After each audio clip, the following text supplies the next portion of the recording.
ছাড় দেওয়ার কোনো সুযোগ নেই। আমরা কথা দিয়ে যাচ্ছি, আগামী 7 দিনের মধ্যে বাংলাদেশের সকল সন্ত্রাস নির্মূল করে পরিস্থিতি আমরা শান্ত করে মানুষের জীবনযাত্রা যাতে কোনো রকমের আতঙ্ক না থাকে সেই ব্যবস্থা আমরা করবো ইনশাআল্লাহ।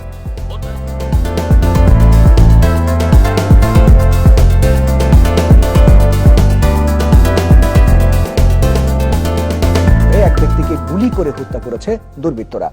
এক প্রত্যক্ষদর্শী জানান, খিলগাঁওয়ের জোরপুকুর পাড়ের গেটের সামনে গতকাল রাত 3টার দিকে দুটি গাড়িতে বেশ কয়েকজন লোক আসে, সেখান থেকে তাকে চলে যেতে বলা হয়। পরে তিনি গোলাগুলির শব্দ শুনতে পান। ঢাকা মেডিকেল কলেজ হাসপাতাল সূত্র জানায়, গুলিবিদ্ধ ব্যক্তির মরদেহ হাসপাতালে নিয়ে আসেন খিলগাঁও থানার উপপরিদর্শক আলাউদ্দিন। তবে খিলগাঁও থানার ডিউটি অফিসার সাংবাদিকদের জানান, এই ঘটনা সম্পর্কে তিনি কিছুই জানেন না। কালো একটা গাড়ি আসলো এই গলির ভিতর থেকে, আসার পরে গাড়ি ডানে রাখলো, আর একটা সাদা প্রাইভেট গাড়ি ঢালার থেকে আসছে, ওই গলির মুখটার বরাবরই রাখছে। রাখার পরে আমাকে একটা মোটাকাটা একটা লোক আসছে, আইসা আমাকে গাড়িটা সোজা ঢাকাতে কয় তাড়াতাড়ি যা। আমি ওই গাড়িটা টাইনা খালি চকিটার দোকানটা একটু পার হয়েছি, পরেই এর ভিতরেই গোলাগুলি শুরু হয়েছে। এদিক থেকে কুতুরি পুলিশের গাড়ি আসলো, আবার এদিক থেকে একটা ডিবির গাড়ি আসলো, দুইটা। আসার পরে কিছুক্ষণ গোলাগুলি শেষ হওয়ার পরে দুনিয়ার গাড়ি আসছে।